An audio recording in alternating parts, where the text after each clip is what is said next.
During all cycles of the economy, there are people who are making money and losing money. The makers are the ones in front of large trends. The losers disregard trends. How do you get in front of large trends? You study what creates them. Without any hesitation, in today's society, it's the baby boom generation that creates the largest trends. The baby boomers are a group of babies born between 1946 and 1964. There were 76 million of them born in the United States, a billion of them worldwide. Why is this group so talked about? They're 1/3 of the U.S. population and control 65% of all the money. I've likened the magnitude of all those babies to a basketball moving through a garden hose. They reshape every industry they go through. See, if you can predict where this basketball is going down the garden hose, you possess the ability to make fortunes. I want to give you some historical examples of the obvious buying patterns of these boomers. It started with a company called Gerber back in 1940, who were barely known. But by 1955, just 10 years after the boomers were born, they had sold 1.8 billion jars of strained baby food. As the boomers took their first steps, it was Buster Brown and Kenny Shoes. When the boomers went out to play, Mattel and Hasbro got rich providing toys to this young group. In 1957, we built more elementary schools in the U.S. in 1 year just to handle the overflow than we did in any 12-year period before or after. As the boomers went through their teens, Dairy Queen and McDonald's, Kentucky Fried Chicken became billion-dollar companies feeding the boomers. When the boomers moved through their 20s and 30s, which was in the mid-70s, what was the industry to be in?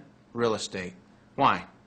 Because the boomers had heard from their parents one time too many, as long as you're living under my roof, you'll do as I say. So they wanted their own roof, which created a 15-year real estate boom. And people are still talking today about that great time frame to be in real estate.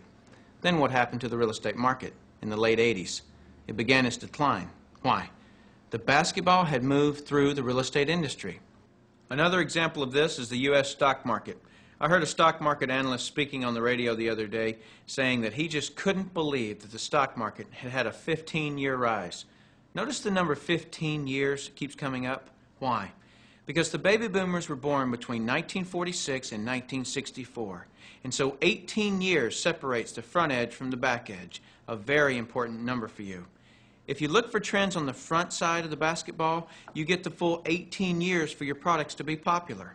That's the reason you study the nose of the basketball. So your business, no matter what your business is to be looking at what industries are expanding or which industries are about to expand. I don't care how long you've been doing something or how long you've been in school to learn something. Are you in front of trends or not? Don't have a loyalty to something just because you've been educated in it. So what are the next trends? Looking at the nose of the basketball right now, it's approaching 53 years old. As a matter of fact, every 8 seconds for the next some 15 years, somebody in this country turns 53. What are their concerns? What are their desires? What are their needs? Health, looking younger, education, retirement, security, and money.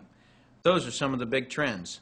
So if you want to be brilliantly compensated, you must focus on industries and companies that have positioned themselves in front of these trends.